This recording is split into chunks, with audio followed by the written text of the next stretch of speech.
to MonoRants at the Movies, a podcast where we rant about films you may have seen at house parties. I'm one of your hosts and jack of all trades, Mono, and complaining there's not enough blood in her morning coffee is my co-host and master of none, Kira. There is never enough blood. Never enough blood in your morning coffee? Never enough blood. Or whiskey. I will try harder. Or whiskey, to be perfectly honest, if we're being brutally honest. Is it an and or a situation, or is it a both? It's a both. Maybe some Jägermeister. Jägermeister coffee. Yeah, and some dreamy, sleepy, nighty, snoozy snooze. You're drinking toilet duck again? Never again. It was the domestos this time. But again, gives fuck all away as to what we're talking about today. No. But it is Daybreakers. Yes. The sci-fi vampire film from 2009. Well, it's Daybreakers Attempt 2. Yeah, well, maybe 3 or 4. But, actually, do you know what? The 2 films that we tried to do and kept not being able to do because they were the wrong region of the broken disc were not available when we thought they were. Yeah, there you go. Were fallen from last week. Yay! And Daybreakers from this week. Yeah, because Daybreakers, the disc is scratched to fuck, and then we had it on the hard drive, but the files corrupted halfway through because our hard drive is real fucking old. Yeah. And it's had some real dodgy shit on it. Yeah, and Fallen was the one that was New Zealand region, and then we thought was on Disney Plus, but is available, but not to watch. It kept hopping around different channels. It was on Prime and then disappeared. But eventually we got around to it. Yay! Both of them. And Daybreakers is, if you'll allow me a rant. Yeah. Daybreakers is a little like Juan of the Dead in that the critics agree with us again. Yeah. It has a 68% critic rating on Rotten Tomatoes, 60-something or 50-something on Metacritic, and around the same on IMDb, 64, 65. Yeah. But the audience score on Rotten Tomatoes was 49. Yeah, but like Priest and Legion have that as well, where people just really didn't like it, whereas I think they suffered from that like when was this? 2009. There was a couple of films, there was a lot of action sci-fi around that time that all suffered from having to wrap up too quickly, like that their run times, found the runtime to be too long. Priest, Legion and this are the 3 that always spring to mind for films that wrapped up too quickly. And every single, like I know with this one they had a lot of budgetary issues where they had people like basically they just lost a shitload of funding and had to make decisions like 3/4 of the way through the filming process. Yeah. I believe it was kind of not budgetary issues but audience fucking feedback in terms of Legion. And Priest, I'm not 100% sure what happened with that one because I'd love to see that Priest expanded into a mini-series because that world is great fun. I think I was like half asleep when I watched that, so I definitely wouldn't mind revisiting it. I mean, it's right up our fucking alley. But this, there was a few around the time that just, it was like almost like 90 minutes was the golden, it had reverted back to 90 minutes being the golden standard for sci-fi action. It was like audiences sit through 3 hours of fucking drama.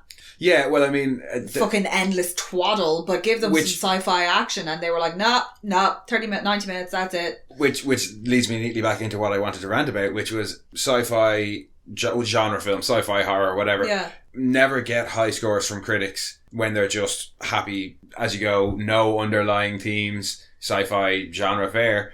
But as soon as you attach a little bit of allegory or a little bit of fucking political satire or a little bit of social commentary as well, the critics go fucking nuts. They did it for Juan of the Dead, and for Perfect Creature as well. Oh yeah, I know, I love Juan of the Dead, but it was similar to a whole lot of other films we covered that got panned by critics that didn't have a subtext. But that's, I think, but as soon as you add a subtext, they go fucking apeshit. Night of the Living Dead, 3-hour drama twaddle. Oscar bait? That has Where were no you when Leo got fucked by the bear? Well, that's different. At least there's a bear fucking in that. But other shitty 3-hour dramas that have nothing going on beneath the surface except for just, the themes of the drama that they're dealing with, I get fucking praised by critics. The only one that I've seen in recent memory that I know won a load of Oscars was Silver Linings Playbook, and I still can't tell you what it's about. I have no idea what I watched. I zoned in and out of it. I know I'm not a drama. Actually, no, I do watch some. You watch drama. a hell of a lot more drama than I do. I watch a lot of period drama. Oh yeah, my, you do. Yeah, fucking what you call it? It became that one, Cruel Intentions, Dangerous Liaisons. Oh, I love that. John Malkovich and Glenn Close just being fucking sarcastic and snotty and their bitchy selves. You every so often you try and sell me on this film and it's still nope. There's a really young Keanu Reeves in it. Don't care. when he thought he could do period movies. Accents. Yes. some dodgy accents in this. Oh, there is. Particularly from William Dafoe. I think that's the only one, really. Yeah, they were just going with it. They were like, William Dafoe, here's, fuck it. Yeah, just let him do whatever he wants to do. Yeah, no, Sam Neill just has a very flat accent in everything he's in. Yeah. As a Kiwi, he tends not to have a very strong one. Ethan Hawke, not really. No, accents was not the correct term to use. Accent. There is a bad accent in this film. Yeah, because it's a very nondescript setting. It's kind of like main city USA. It's that kind of... Yeah. Like, it's a city. There's an urban environment, there's a rural environment, but it could literally be anywhere. I assume it's supposed to be in the US. I know it's an Australian-made film. The only reason that I could possibly place this film in the US is... Muscle cars. Nope. They keep referring to, like, the country. You know, that the country is running out of blood and this, that and the other. The only thing that would make... And they cut to shots in the UK. There's riot footage. Oh, that's just stock footage, though. No, but that they mentioned the UK as well, which would probably... Do they? Well, they say they're like scenes from London today. Oh, right. In the stock footage, and generally speaking, that's kind of whenever you see anything that's based in the US, if they're like global events worldwide, they tend to use the UK. It was just the only reason I think that it's set in the US is because they mentioned the FDA once. Other than that, I had. Is there an Australian FDA? I don't know. I'm going to go with yes. There is an Australian FDA. If it's called the FDA, it's something else. I mean, does it matter? No. Where it's set? No. It's not really that. Yeah, I mean, I just assumed it was America. Yeah. But it doesn't really matter that much, I suppose, in terms of the world itself. No, it's the the film. TGA. It's the Therapeutic Goods Administration. Okie dokie. It's basically the FDA in Australia. All right, so there we go. It's in the US. It's in the US. I just went with his bad accent and the fact that it's like the suburbia of it all. Yeah, plus like nowhere quite does suburbia like the US. Well, they also it's not a Hollywood film, but it's a Western film. So unless otherwise stated, assume it's in the US. Yeah. But shall we go for a traditional summary? Yes. Seems like we've waffled on about where it might be. Should we tell people what's actually happening? Yeah. And we've already waffled about two people who might be in it. Might be in it. I don't know. We've only watched it twice. Ooh, it's all a lie. The cake is a lie. The cake is a lie. 10 years on from a global pandemic caused by a single bat. Oh, fuck me, not this again. Almost the entire population of the planet has been turned into vampires. That would have been a better outcome. Yeah. But as the human population is severely diminished... No, it wouldn't have been. But as the human population is severely diminished and blood shortages begin to cause starvation and mutation, hematologist Edward is under increased pressure to find a viable synthetic replacement for blood. But after a chance encounter with some flesh and blood humans, Edward learns the best hope for humans and vampires alike may not be a blood substitute, but a cure. Yeah, so it's the classic kind of, oh shit, resources.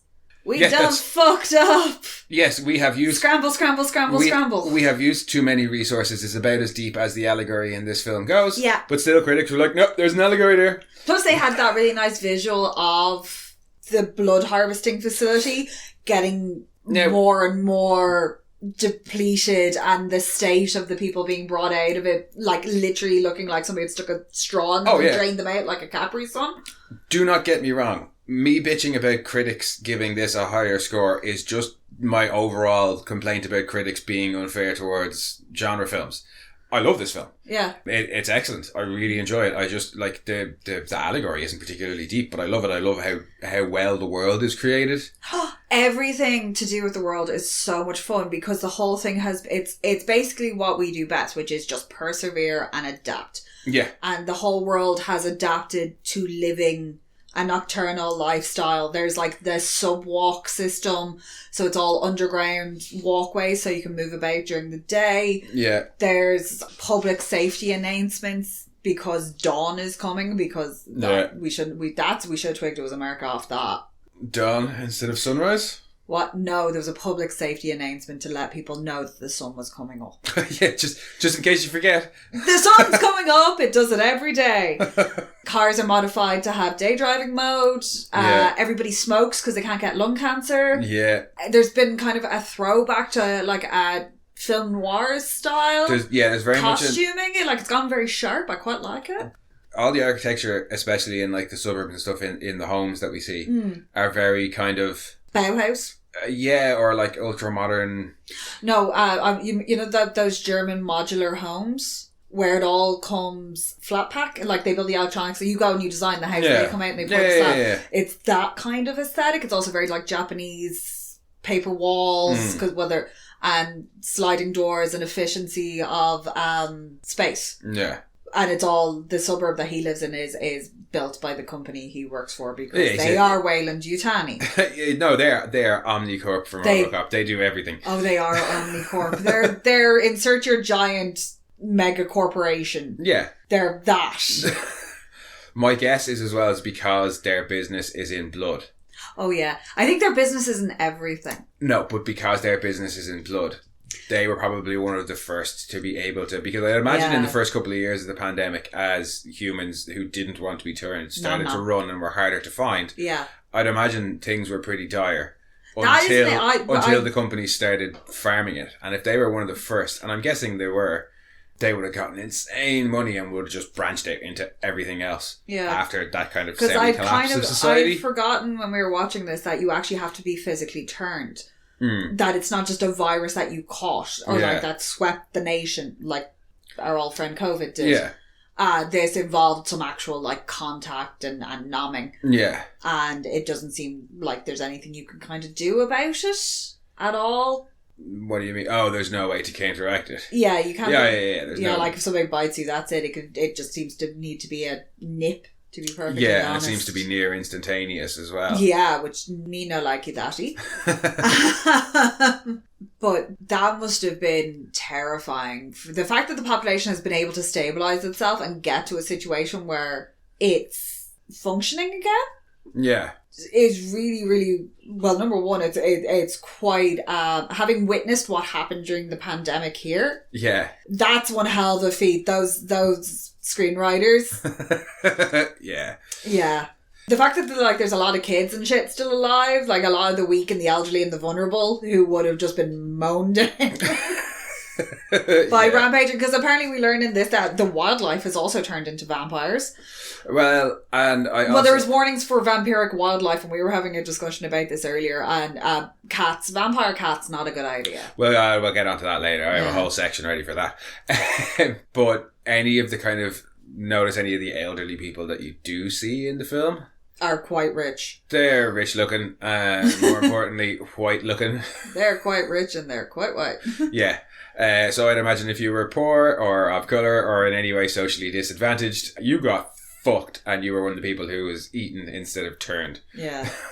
Or farmed. One of the best things of world building that you get in this, and you get it very, very early on as Edward's making his way into work and you kind of follow him through his morning, essentially, is the kids. The kids smoking? Because the kids smoking. The kids, so it's 10 years on, they look about 8, 9... Yeah, it's a group of kids, I'd say, between 8 and 12 or 13. Yeah, but now they've all aged 10 years, but they haven't physically. Yeah, so they're all young, like late teens, early 20s. Yeah, but they're stuck as kids. And you can see, like, whatever way they've done it, they look older.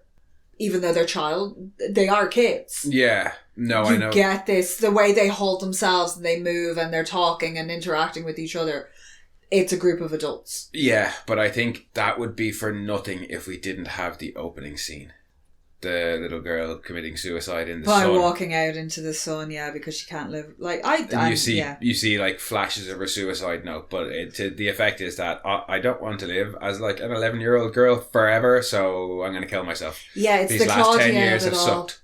Uh-huh. It's the Claudia of it all. Yeah. Why did you do this to me? That's why it is verboten! Yeah, so just because I think if you didn't have that and you just see him driving into work, you might just be like, oh yeah, vampire kids, whatever. That's but not realising that they're completely immortal. Yeah, having this pretty dark thing happen at the very start of the film, then you're already thinking, as he's driving into work and passing all the people, you're already thinking about, oh, these people have been this way for 10 years. The old people have been old for 10 years. The young people have been young for 10 years. And the fact that he's a hematologist, he's like, this is his life's work. He being Edward, our main character. Ethan Hawke. And there's already kind of rumblings of a blood shortage going on. And the pressure to find blood synthetic that will help support the population. because they're having, it's like, I think at the start of the film it's serving 20% blood with the coffee in the little like cafe kiosk thing at the train station. And then as the movie progresses, you see that start to drop and tension starting to rise and the place is starting to look not as pristine. There's rubbish. You can see kind of as the population becomes more starved, that the shine is starting to go off everything. Yeah, they really use news reports and adverts and like in-world newspapers and stuff really well. Like there is a tendency in film to use cut to TV to give ridiculously useful like exposition. It's background or it's important, because if there is a worldwide blood shortage and everybody eats blood, it would be on the news an awful lot. That was it. Like I think one of them, it's like breaking news of the Japanese blood substitute has failed. Yeah. Which is of global importance. Like if they... Well, that news bit zooms out from that news bit and you see this old guy watching the TV and he's just like, he looks homeless and he's just staring at it, and he turns around and you see a sign that says starving need blood. Yeah. And this rich old couple walk past and he lashes out at them, and it's all kind of Bilbo in Lord of the Rings going for the one ring. He suddenly has big teeth and things all scary looking. At the very start, because I shouldn't take it. That whole bit when Gandalf's offering it. Yeah. Yes. I want to make sure. Or no, well, it's when Frodo is in Rivendell and Bilbo's there, and he goes a little bit sneakily for a second. Yeah, but this old dude kind of goes like that. Yeah, he kind of goes like chompy. Do you know who he looks like in that scene? Batboy. Yeah. Good old Weekly World News Batboy. Well, I mean, the Subsiders look a lot like Batboy. But you've got, that's what I was going to say, was you've got the Subsiders being set up straight away there by... if you don't have blood, you start to get a bit like angry and very obviously vampire-y, monstery. Bit chompy, like... And you see cops coming up and putting the shock collar on them, so it's like, okay, they're obviously those shock a danger. collar things that they have. They're like big long like grab poles. They're like grab poles for dogs. Yeah. But it's a taser kind of bit on the end. It's fucking brilliant. Makes so much sense. Because like everybody presumably is a little bit stronger, a little bit more resilient. Yeah, and if, as we find out, the more desperate they get for blood, they will attack vampires. So you don't want to have to be up close and personal with that. And they get quite nasty.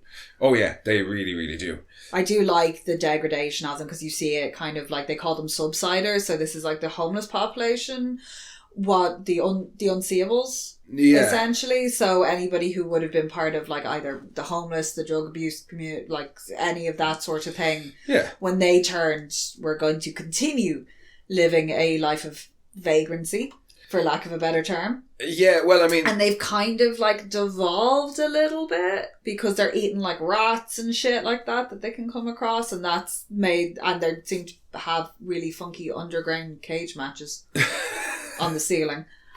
It's almost like the virus progresses further if it's not fed with blood. Yeah. And you turn into more of a mythic, monstery vampire rather than any sort of cool Anne Rice vampire. Yeah, you're heading more into Morbius territory. Into ugly vampire territory. Yeah, the one you don't want to have like hanging around your window at night. But again, I suppose it is in line with their kind of resource allegory.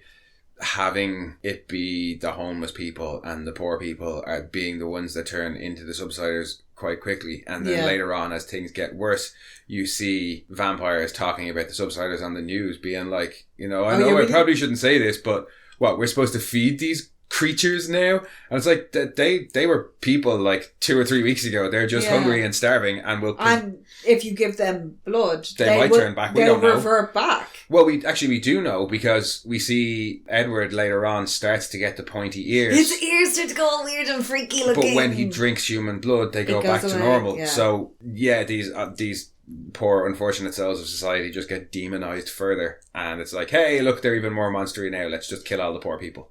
Yeah, basically that's what they do. They round them all up. Yeah, and that it's a bit of a spoiler, but there's an execution scene of the subsiders where they just attach them by chains to the back of an APC and drag them out into the sunlight. That's a really nice shot. And that's why I kind of wanted to bring it up, because it's a really nice shot at the end when it's dragging through everything, like all the ashes and and it's just the chains and the manacles getting dragged through the ash of what were the subsiders.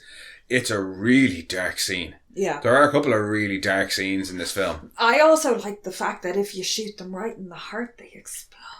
Yes. They also explode in to quote a good friend of mine, blah, boom. Blah, kaboom.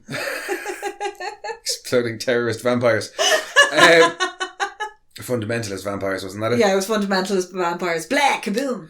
But yeah, that's fucking brilliant. Anytime they get staked through the heart, they explode. And it's like a fireball explosion. I like the fact that it causes some damage to, like, bystanders as well. Oh yeah, because there's a bit later on in the film where across the room. Yeah, they like stake somebody up close, like leaning against them, and they explode, and he gets flung against the opposite wall. Because we were watching, we were like, hang on, do they have something that's making them? Oh no, they just do that. Yeah, you're not sure because a lot of the humans that you see in the film have crossbows.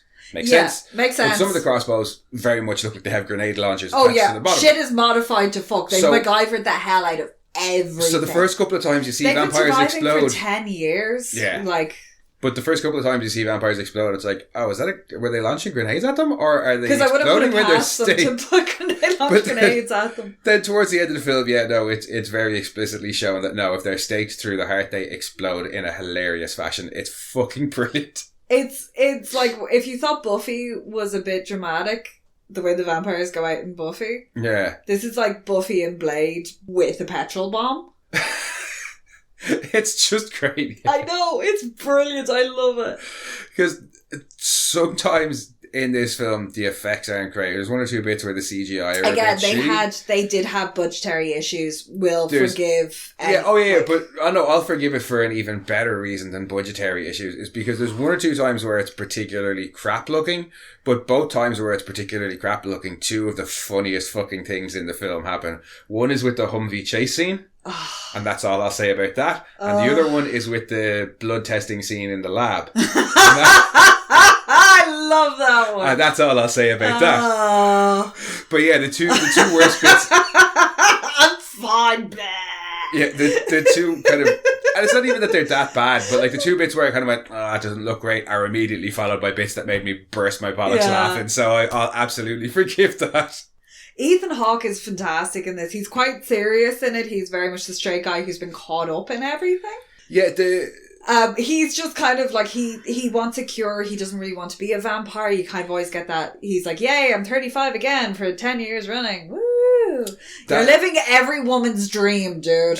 The scene when he meets up with Frankie, his brother. Yeah. I really like that scene because you get that, well, it's obvious there's tension between them and it boils over into a fight. But you never find out why until much later. Yeah. But when you find out why they have this, whatever bad blood they have between them, it's like, oh yeah, that's totally the vibe I got while I was watching that scene. I didn't know why they were angry with each other, but they absolutely sold that it was what it was. If you get me. It seems to be an ongoing fight as well. That like every time that they try and get together, it comes up. Yeah. And they part on bad terms. Yeah, because it's like, can we not do this again? Yeah, it's one of those. And it's the pacifist versus the soldier because Frankie's a soldier. Frankie's a soldier. He hunts humans. He goes out and he hunts humans, and they kind of argue about that a bit. And Frankie's like, I just capture them. You work for the company that farms them. Yeah. That keeps them alive and drains their blood slowly. And Ed's like, well, I'm working on a cure. There's a really nice thing in the news when shit's starting to go south that mentions donors pulling their stock from the company, pulling their blood stock. Yeah. And I was like, oh, that's so horrific. Like, people have obviously the wealthy did never really view people as people. Nope. They're assets. They are assets, and they are literal assets. In this, they are actual assets. They are chattel. Yeah, and instead of having stocks. Like the slave trade is back, well and good. It's just blood now. Instead of having your shares or your stocks in banks, you have it. You have them in this blood bank. Yeah, and I like that. Yeah, as you were saying earlier, blood has become the currency. But with the blood farm, as you see it throughout the film, there's less and less humans, and after that, the quality of the humans in it, you can see the physical strain. They literally look like they've been dried out. Yeah, and there's a bit after you find out the guy struggling to breathe. Yeah, and there's a bit after you find out that after you find out that the rich have pulled their stocks. You see the blood bank, it's almost nearly empty again, or the blood farm is almost nearly empty. But you see a person getting brought out that's dead. Yeah.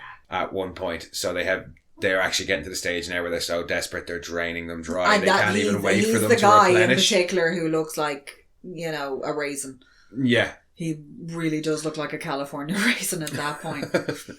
But yeah, Edward's stuck working with this every day, and he's trying to develop a cure, but at the same time, he's trying to develop a blood substitute, so that. But at the same time, human physiology is so completely changed by vampirism that they've got to relearn medicine. Everything that would have possibly worked previously is not going to work now. It can't just be replicated. It's not like plasma or whatever. Like they can't. The qualities of blood and how it interacts with this new changed physiology are basically magic. Yeah, you're not going to learn it in 10 years. No, and you are dead. Your heart has stopped beating because they have to push forward to experimental procedures. Yeah, and they do have a guy who's a volunteer. He's also prisoner number something or other. I thought he was supposed to be a soldier. No, he's inmate numbers in the credits. He's in the credits. He's inmate. I know because he calls him sir. I just assumed he was a soldier. Well, he's volunteered, so he's having his sentence. In inverted commas, he has volunteered. Yes. When he's all hooked up to the heart monitors and everything is flatlining. The lack of heart monitors, as I call them. Yeah, everything's flatlining because they're waiting to see if there's, and he's like, the only thing they can measure is his body temperature. Sure, yeah. Which is what, 60 odd? It's like 60 and it goes up 6 degrees and they're kind of worried because that's a lot more than they were, or a lot faster than they were expecting the increase to happen.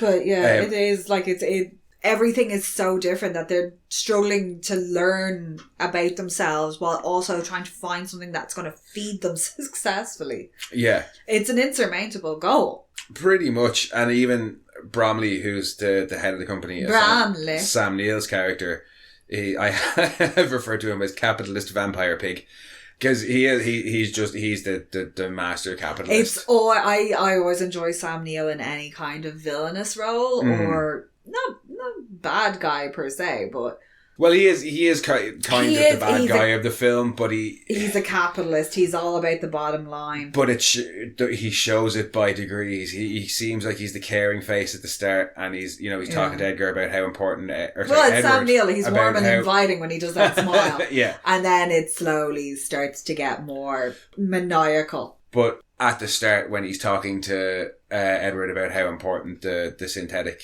blood will be, and this, that, and the other. And he tries to frame it as, it'll be good for humans too. I feel bad for the humans also, Edward. Yeah. But really, he's just trying to get a measure of how much of a human sympathizer Edward actually is. Yeah. And then, as the film goes on, he just becomes more and more of that capitalist. He's capitalist scum. Eat the rich. Nom, nom, nom. Yes, we should eat the rich. Literally, in this case. Or a couple of weeks ago. Set a monster loose in the museum to eat the rich. Yes! I like that monster. The 1% monster. Oh, yeah. Yeah, we need him now. But yeah, Edward, Bromley, and then Frankie, the brother, are kind of our three biggest vamp characters. Yeah, so Ethan Hawke, Sam Neill, and I've forgotten the name of Frankie. I can't remember his name at all, but he's Australian pretty damn good. Actor. He's not really in. He's not been in not a lot that I would have seen, but again, Australian. Yeah, he's probably been in Home and Away. I don't think they've all been in Home and Away, surely. Oh no, I might be wrong. He might be a Kiwi. I'm sorry. Yes, if you're a Kiwi, we apologise for calling you Australian. If you're Australian, we apologise for calling you a Kiwi. No, we don't. But yeah, no, he is really good as well. And then kind of on our human side, it really are two main humans. Human horn just popped in my head. Human horn. I think I'll have his human horn jerked. But yeah, on the human side, you've got Elvis and Audrey. Audrey being the first human that Edward meets, he accidentally runs them off the road. Semi-accidentally runs them off the road. I assume they were like, because she drops the line at the end of that. Before we start talking about the humans, can we just have a special shout out for General Williams, the most vampire-y looking vampire that was in that whole thing? The dude looked terrifying. Oh, was he the one in the fucking Stasi uniform with the round table at the start? The one who literally looks like fucking Count Orloff. Like, he fucking, what the hell? They've been keeping him under a rock? did he just seize the moment? Is he an actual vampire and just went, oh, excellent. Everyone, now I can come out like... I can come out, yes, blood, Like, seriously. No, he looked like he was part of the Stasi. Paul Sonica, he was in Gallipoli as well. Kiri, he's in a scene. Don't start telling me what films he was in. He's in on screen for like 4 seconds. Yeah. You were supposed to be finding out where Frankie was from. Sorry. But no, I just remembered him, and it was like he's on the big screen. It's yeah, general Nazi vampire. Yeah, Michael Dorman is Frankie, and he is a Kiwi. I am so sorry. We already apologised in advance in case we got it wrong. It's all good.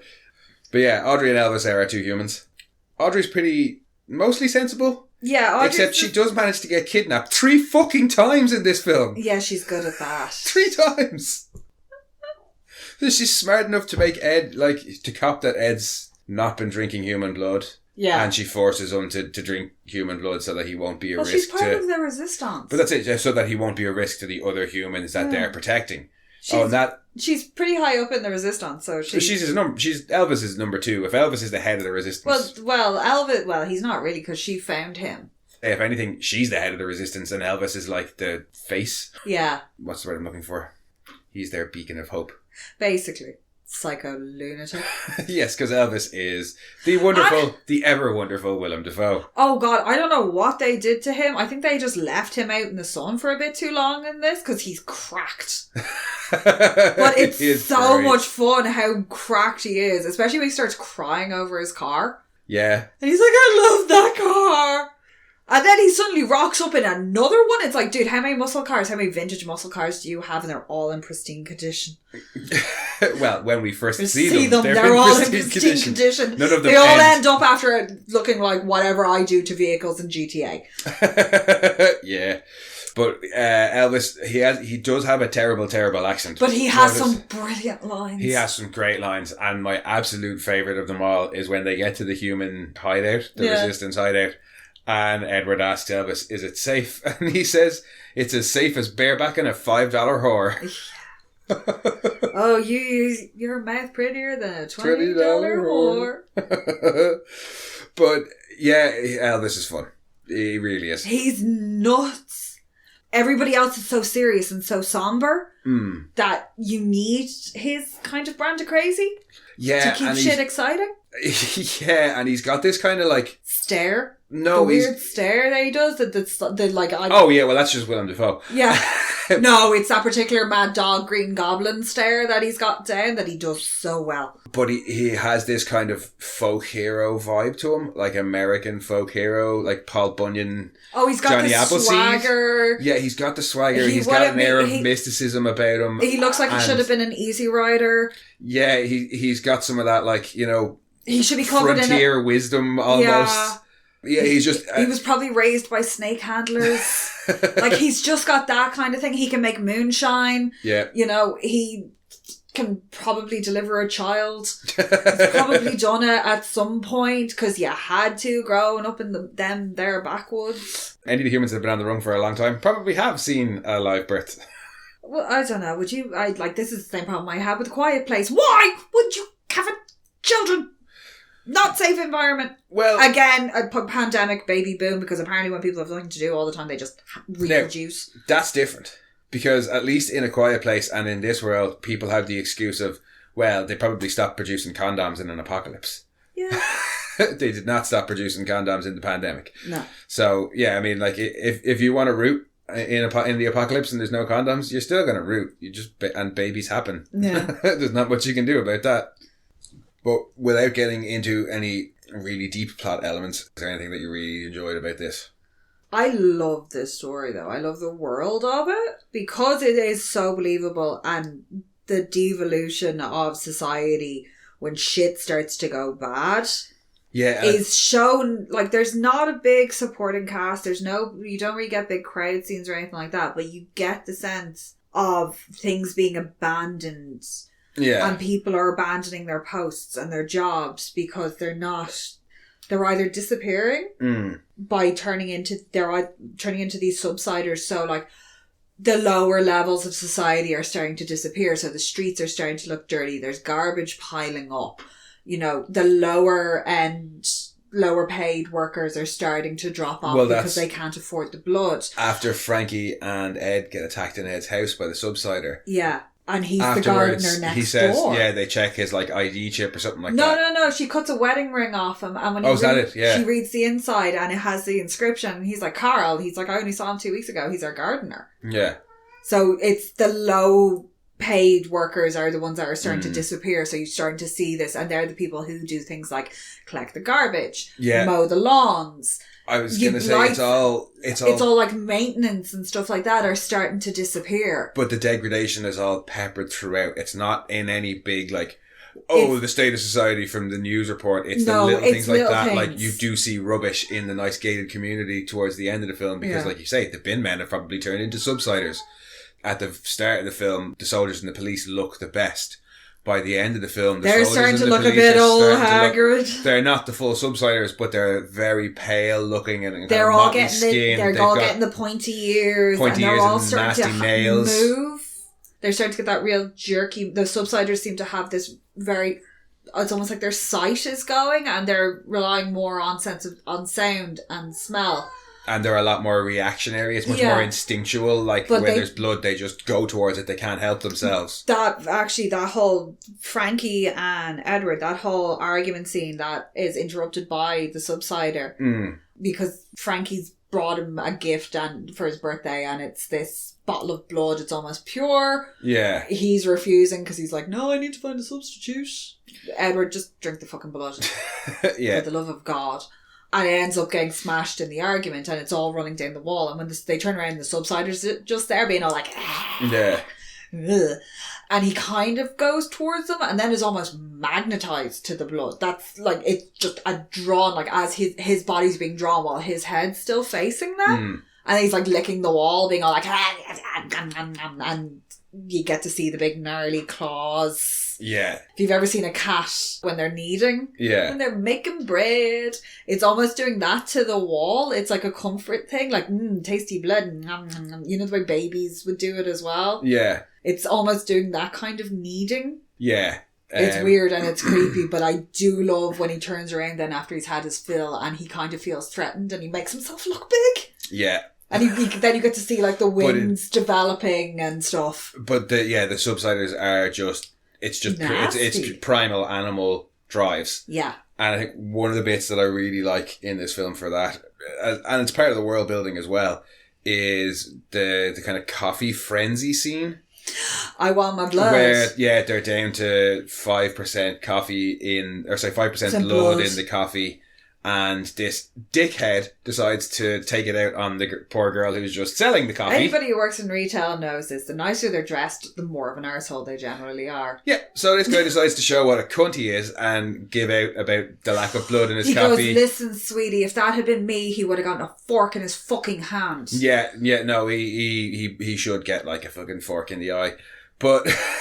Yeah, he goes mad about the fact that there's not enough blood in the coffee, and she's like, I'm just trying to do my fucking job. Like that, this is all we're allowed to give out. Like, this is it. And your man grabs a blood pack from behind the counter. Yeah. And starts sucking on it, and it explodes. And the second it explodes, the rest of the crowd go fucking mental. And it's a big thing. You see police running to try and break it up. Yeah. And the two who are inside this little coffee station, they're desperate to close down the canopy to keep the rest of the vampires out. But the second they get it closed, they start licking the spilled blood that's everywhere. Everybody's starving. But that's it. But again, it's in the same boat. It's those primal drives. First, it's protection. But the second they know they're protected, they can't help themselves, and they're licking that blood off the counter and the walls. And I really like that coffee frenzy scene.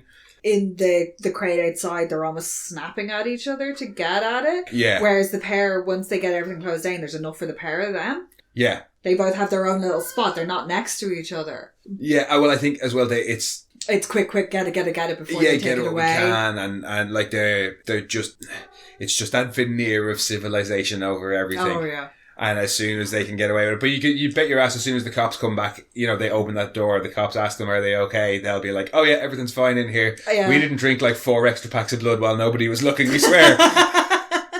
No, the way there's so many nice little nods to it, because I just like the fact that they, when they're waiting out for the subway at the very start, as the train car is going past. Yeah. And you can see the eyes glowing, and it matches the glow of the cigarettes. Yeah, there's so many subtle little touches in this, and visually it's a really pretty film as well. It is, and again, it does not suffer from being too dark. For a film that too short, maybe too short, but for a film that does have some night scenes and everything to do with the vampire world is very cold and very blue. Yeah, it's very stark as well, and like ultra modern. Whereas when he's with the humans and involved in their world, it's all very rich and warm and inviting and like lush greens and rolling fields. And then even when they're in the inn, it's all those rich woods and candles. I was going to say, it's even in the dark, it's still, there's a lot of candles and torches and it's warm fire. And yeah, it's a really nice contrast, and it's a really nice way of illustrating this, just how different they are. They are different species.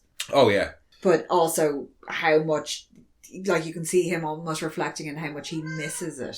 Yeah, no, there's a lot of like longing for humanity and kind of longing for that side of your humanity is a big part of this film as well. It's something that obviously our main character Edward struggles with, and it's something that Elvis has struggled with in a much more literal sense. Yeah. And the humans and the people who are still alive just wanted to live their life. They didn't ask to be hunted down. Yeah. That's one of the first things in the film when when that news report is on TV, is that the point is made that all humans were offered the chance to be turned. Those who didn't are enemies of the state and therefore criminals and therefore need to be rounded up. And it's like, there's no way you're going to offer to turn every single human. But that's not sustainable. That was just a ploy to round up remaining humans so you can put them into the blood farms. Because the second that the last human gets turned, everybody's a fucking subsider. Yeah. Everybody's a subsider. Then you start eating, because you can't eat the vampiric wildlife because apparently eating vampire blood makes you all weird. Now, onto the vampire wildlife. Fucking vampire squirrels. Squirrels attack people anyway. Fucking blood rage squirrels. Again. Because some squirrels can already fly. Like the bad... So can some cats. You know, my cats can do that weird gliding thing. Can you imagine a subsider cat like zooming off a 7-story building? Just like the bad CGI. I have a problem with the concept of vampire animals, but what they do with it is so fucking hilarious. I gotta let them away with it. Oh, because the animals venture The number one cause of wildfires in the vampire world is vampiric wildlife accidentally wandering into the sun and bursting into flames. And then running into the causing forest fires. It's fucking hilarious. But the second you start to think about it, it breaks down. It breaks down really, really quickly, but it's so fun to imagine, though. If human vampires need humans' blood to survive, then do vampire cats need normal cats' blood to survive? Do vampire cows need normal blood to survive? And if you were already a carnivore, you ate flesh anyway, but if you're a vampire and you eat the flesh of another vampire, you become a subsider. So wouldn't all animals start to become subsiders? I don't know. Yeah, once you start to think about it, it breaks down. But I'm going to let it pass because vampiric wildfires is fucking hilarious. I just love the idea of like vampire sheep and shit like that. Like, you always go for like the predators because you're like, oh yeah, that would be kind of fun. No, it's the dumb fucks, like ducks. Yeah. No, I mean... Ducks ain't even got teeth. What the fuck are they gonna... How are they gonna suck your blood? No, well, maybe... Do you know, actually also, thinking about... I do not want a vampiric swan. Because that's fucking terrifying. Thinking about it a little bit further, if the subsiders go that bit more instinctual, all the predators would actually probably be okay. Because the predators would attack their prey... Unless it has to be the same species, then they're fucked. But if they can drink the blood of other species, predator attacks a prey, weird. And it drinks the blood of that prey, and it lives on. Herbivores are fucked. Yeah. Herbivore vampires are fucked. Remember, like vampire worms, vampire birds, spiders. Because if the aren't virus, spiders already vampires, basically? Well, yeah, but if the virus only transfers through bite. Mosquitoes. You're the only vampire animals you're going to get are predators that don't manage to kill the herbivore. So you know what I mean? If a vampire lion attacks a deer, but it gets a bite in, but the deer escapes, that deer now becomes a vampire deer. If it doesn't escape, the vampire lion just eats it. It's a bit complicated. You thought way too much about this. I was just going, vampire panda, that'd be useless. I was just thinking of like what animals would be really, really funny to think of as vampire animals. You were going, no, that doesn't work if you break it all down like this. No, I was just happy with the visual of a panda with fangs not being arsed. Not being arsed to eat another vampire or eat another panda. Just anything move. You know what a vampire panda is going to do? It's going to eat fucking bamboo and fall out of trees. It's going to continue its existence the way it always has. Yeah. And when it turns into a subsider panda, it'll still be too lazy to go. It'll still eat bamboo and fall out of fucking trees. Oh, what a useless dead-end species they are. Inverted penis, come on, big red flag. The thing does not want to be saved. As a species, it does not want to be saved. And on a side note, though, if you do want to see a great panda ad, the 90s Kit Kat ad. Well, I mean, it's not an actual panda. No, it's not, but it is a great ad. Oh, they are fantastic ads. But anything else you liked or disliked about the film? It's a bit short. I have a big issue with the end sequence on it, but that was audience fucking interference again. The narration. The narration was unnecessary, but apparently audiences didn't feel like it wrapped up well enough. It really did. It didn't need it. But it adds nothing. And this isn't a spoiler because I'm not going to talk about the ending of just this little bit that was added. There's literally a voiceover and it is unnecessary. One or two lines. It is the only voiceover, I think, in the whole fucking thing. I think there might be one or two other small bits. I think there could just be a bit. No, there's not even at the start because it's not a voiceover at the start. It's text. No, I think there might be a bit where, like, say we hear a character saying things, but they're not on screen as we're watching something else, but it's supposed to be something that... Anyway, this narration bit at the end, it's... shoehorned in there. The heroes literally driving off into the sunset, or the sunrise. Well, yeah. As there's two lines of narration. It was shoehorned into the end of it, and it was really that's absolutely it. It follows on from a scene that's a perfectly fine ending to the film. Like, the final scene... of the film is a perfectly fine... Yeah, it's perfectly fine ending. It might not be 100% obvious, but adding them riding off into the sunrise... doesn't add anything unless you're a complete fucking moron who couldn't see what was going on in the very final scene. And it is absolutely that thing of test audiences being like, oh, I don't like that, change it for me because I'm a fucking moron. If I'd been in that test audience, Michael Douglas wouldn't have been in that film. Well, let me think about it, Mikey. I saw 2 hours of women eating each other out and didn't see you there at all. I was in the corner crying. Was that you in the corner crying? I thought I saw when she moved her leg out a little bit and then I was back into it. Yep. What were we talking about? That scene at the very end of the film, which is shit. Test audiences ruining fucking things. Yeah. Yeah, test audiences ruining shit. But yeah, we got a cross-section of society. No, you didn't. You went to Walmart. There's not much that I don't like about this film, to be honest with you. The bad CGI / effects, but they're immediately followed by hilarity, so I'm down with that. I'm okay with that. Elvis's accent, but it's William Dafoe. It's William Dafoe, so I'll let him away with that.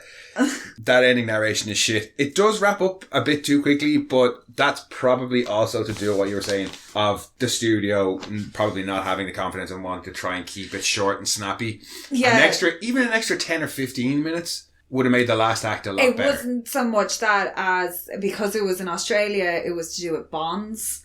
One of the bond companies pulled theirs, which left them with a shortfall then and a mad scramble, and they basically were lucky the film even got made.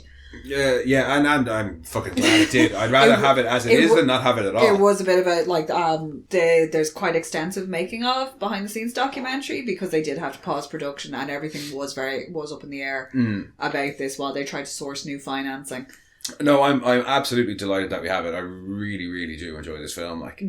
Oh, I know. There's one other thing that I have to give out about. What? Elvis says that trees are the oldest things in the world. No, they're not. There's a big ass mushroom. Yeah, there's an older living mushroom thing Mushroom is a thing. We're not too sure what they are. Fungi are a species all on their own. Yeah, it's like, it's not... Because it's a colony. Yeah, it's a colony, but it's one entity, and it's like a couple of hectares, and they reckon it's about 5,000 or 6,000 years old. Yeah. It's because there's like a base root system, like clump. There's a base mass that produces So trees this. are old and shit, but not as old as mushrooms. No. Or that one type of mushroom. No. Anyway. Well, in fairness, we're constantly surrounded by old shit. But no, I do. I really, really fucking like this film. The world building is just as good as... It's really well paced. Because Except for the end. Except for the end. Because you're not drip fed information. Like, it's basically, here's this world, everybody's a fucking vampire, this is how we deal with it. Oh shit, we don't have any blood. But there's like little like zingy bits in between. There'll be extremely serious conversations, and then you'll have like a little snappy bit. Yeah. So it keeps it moving along, and you're getting to see new environments and new parts of the world, new aspects of this mixed in.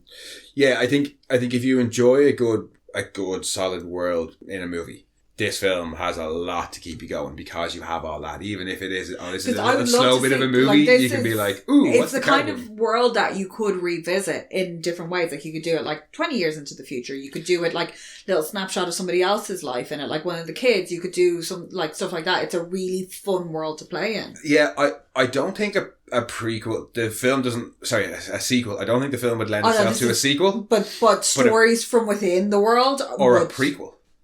Of when they went from everything being at its worst point and to society collapsing to starting to get what we see in the film. Could be really interesting as well. No, well, or snapshots from within. Yeah, I like the idea of something along the lines of like a Gotham Knights type thing of stories from within the universe.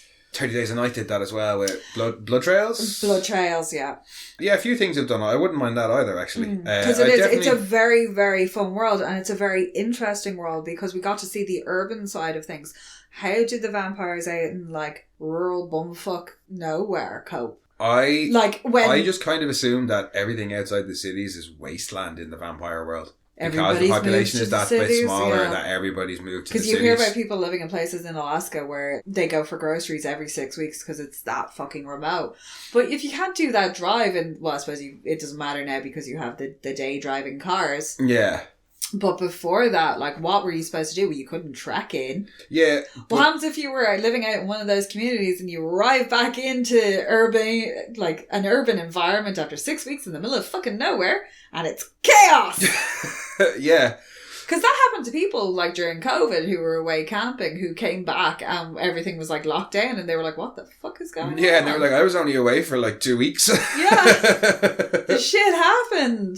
I would definitely enjoy revisiting the world of Daybreakers. Yeah, I think it's such a fun world and it's really, really well constructed. Oh, absolutely. That I want to hang around there some more. Yeah, and I think we said similar things about Perfect Creature that we'd love to see more. I want to play in that world world too. Yeah. And that one you could easily do a sequel because that one was almost just a story from that world. Yeah. Whereas this is a story with events that affect the whole world. Yeah. Perfect Creature was just off. Yeah, Priest as well has a very, very good world. I don't remember enough about Priest. Yeah. I think we'll have to go for a rewatch on that. Priest, no, do you know what you need to watch before you watch Priest? Because Priest draws heavily on Dark City.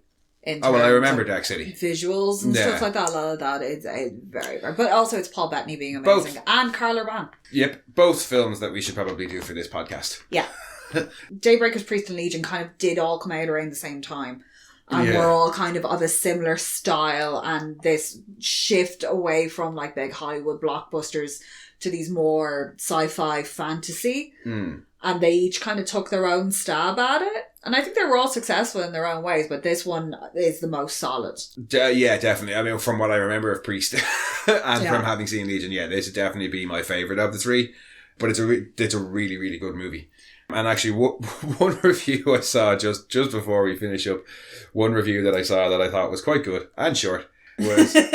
and short, most importantly. Daybreakers turns into an apocalyptic chase film. It's like Children of Men with exploding plasma shock effects. Now, they may have meant that in a derisive way, but it is actually quite... Like, there's a lot of parallels. To the movie of Children of Men, not the book. Yeah. However... In terms of, like, characters... Children of Men, that... single camera held shot sequence. Oh, we've talked about it before. That is it's fantastic. Fucking stunning. But I think Children of Men... Oh, by the way, this was set in 2019. Yeah, I know. Oh, yeah, I know. Well, yeah, because the film came out in 2009 and it's 10 years on from... So I always just assumed that it was 10 years from when the film came out. But, yeah, I think Children of Men, but with vampires, is a fair description of this film. Not to be dismissive of it, like, because Children of Men is excellent and this is excellent, so I don't mean that in a bad way. But yeah, if you like Children of Men and you like vampires and you haven't seen this, go check it out. Because it's fucking excellent. Do you want to know something really, really funny? Sure. It came out in January 2010 here, so it would have been set in 2020. But yeah, no, definitely, if you haven't checked it out, check this film out. It's a really fun vampire film. It's got enough going on kind of outside it just being a vampire film that it's a fun sci-fi film too. It's a really good sci-fi film that happens to have vampires in it. Yeah. They just happens to be vampires are the thing that they've chosen. Vampires are the MacGuffin disease that has changed the world. It's like, here's your random disease. We're going to choose vampirism because it is always fun and there's so many variations on it. Mm-hmm.